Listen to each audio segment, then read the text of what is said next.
Let's go into this spread here. You have two aces, and the spread looks really, really good in terms of hopes, aspirations, things that you are conjuring up and trying to manifest.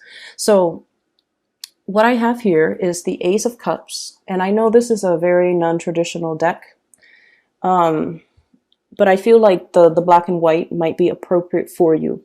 So first of all, Ace of Cups. This is like channeling more of the maternal instincts, getting more in touch with your feminine self, and dealing a lot heavily with women, okay?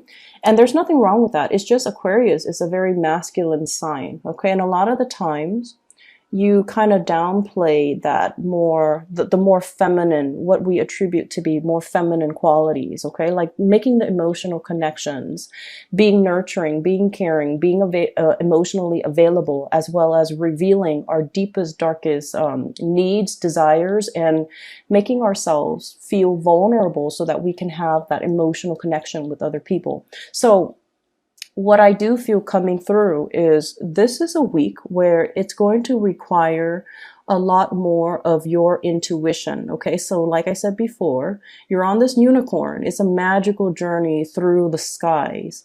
Everything that you see is very sparkling and shimmery, but things are not always what they seem. So with this, the moon in the picture, this is your intuition kicking in overdrive, and it's kind of telling you as well, you know, take everything with a grain of salt.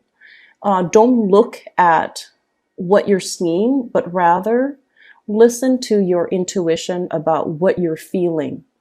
And what I'm seeing is there's a lot of interaction here with women in general.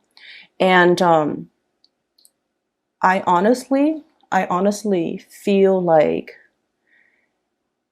what this is a precursor to is I do feel there's like this, there is jealousy in your midst, okay? A lot of jealousy. And I feel that the jealousy is not showing up for this week, but this is the setting, a precursor for something that is going to happen possibly in March, April. So this is the beginning, the birth of something. And so the way that you navigate this energy is very, very important. And that is why it's coming out so early in January. So once again, the people that are very nurturing and very maternal, and the people that you feel like this, you can't explain it, but you feel this automatic emotional connection to, those are the people that you can trust. And those are the people that, you know, you can be sure that they're not going to talk behind your back or, you know, say things to undermine you. Okay. So it's a lot of it is office politics, and a lot of it is undercurrent of people putting on like a really nice face, but then beneath it, it's all fake. So it's a veneer that you're seeing. And that's why it's important not to make any type of a judgment or an assessment, but also listen to that emotional response that you feel towards people. And the best way that I can explain this is, you know how sometimes you meet somebody, right? And you have a lot of things in common, and you don't know why, but it feels like you've known them for a really long time, right? And so when they cross all the I's and, you know, dot all the T's, then it feels like, oh, this, I wouldn't, you know, mind getting to know this person. I wouldn't mind being friends with this person. Or I see myself, you know, being able to hang out with this person, and we'll cultivate like a long lasting friendship. And that's fine. And then there are people that are at first very, very standoffish. You know, like you talk to them and the way they look at you, and you guys have really strong intuition. They might look you up and down, or they might, you know, assess you, and you don't like that. So I feel like this energy of intimidation, and I feel like somebody who's like scanning you up and down.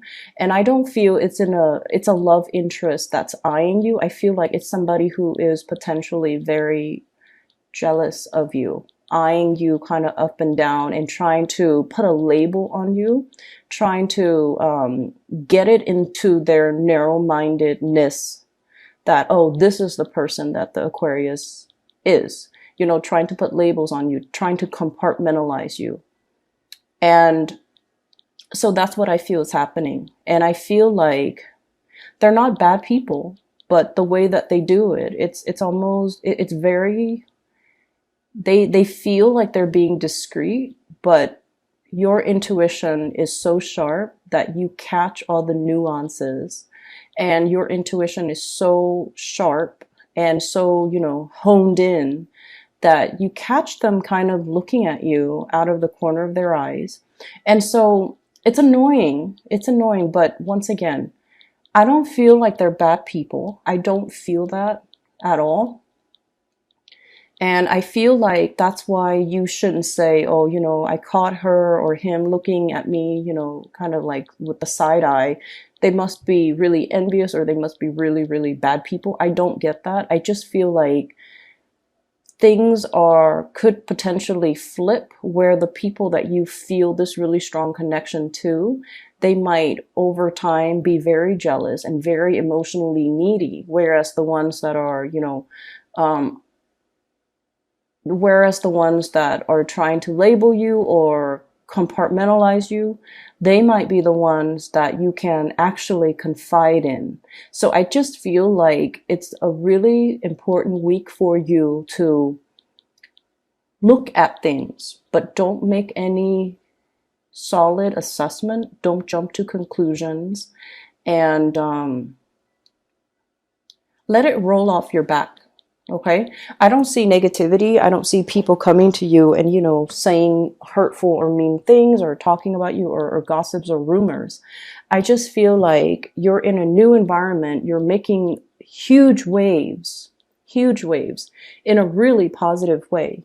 And your presence is felt very strongly. It's almost like you have this really powerful aura about you, where you draw a lot of attention, where you draw a lot of energy, where you are kind of like put on the spot.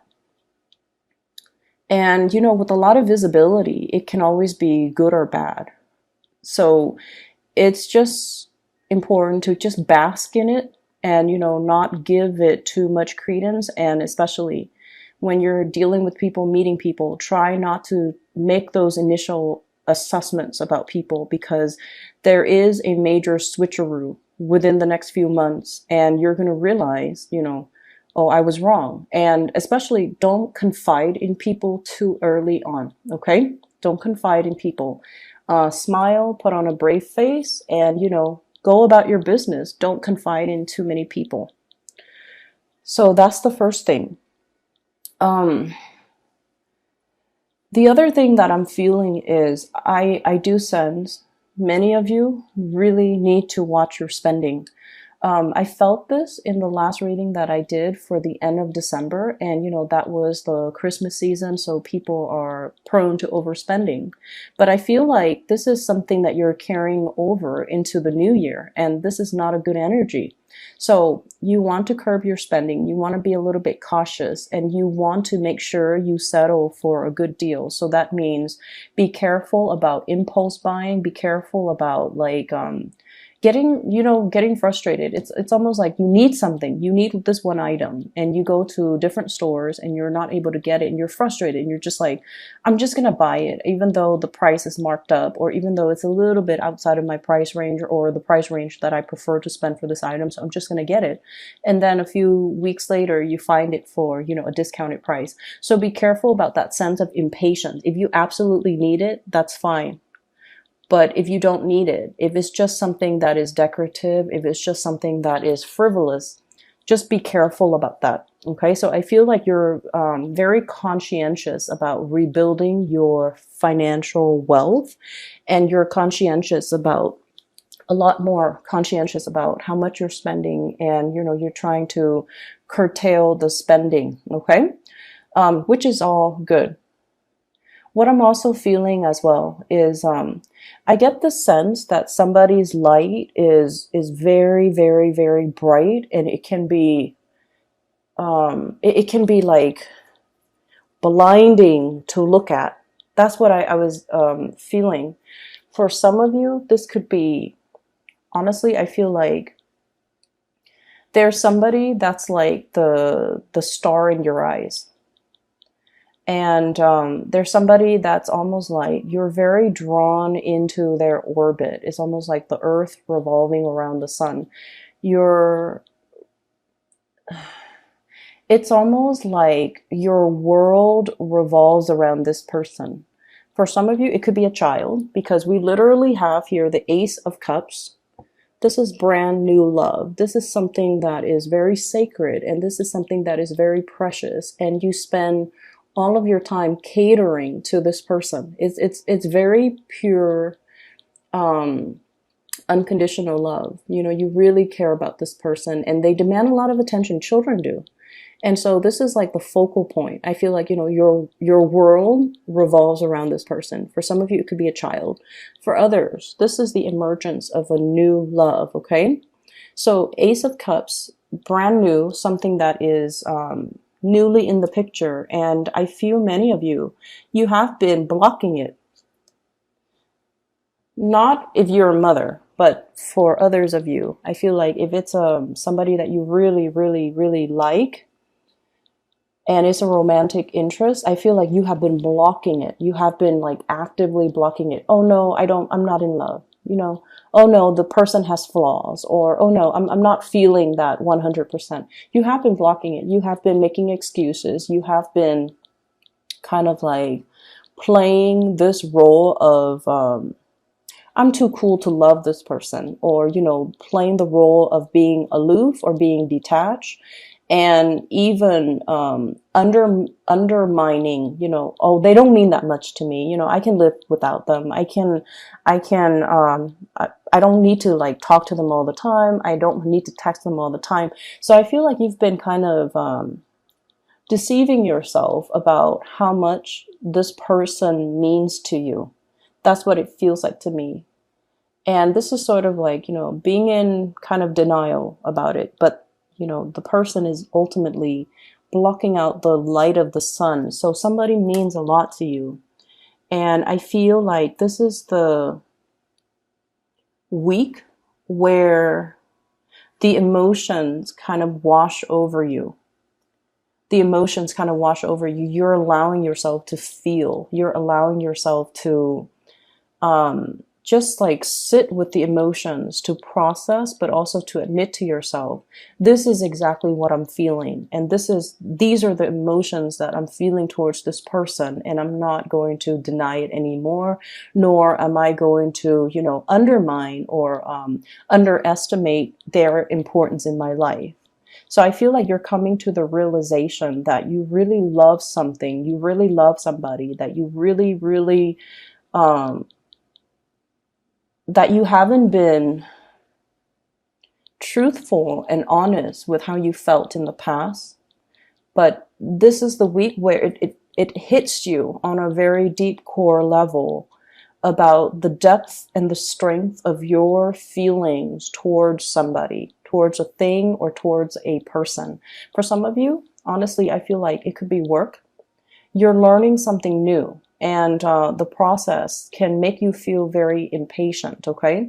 So if you're in a new learning environment, if you have to relearn techniques, procedures, ways of doing, or, you know, steps, and I see like steps, stepping stones, or I see like steps.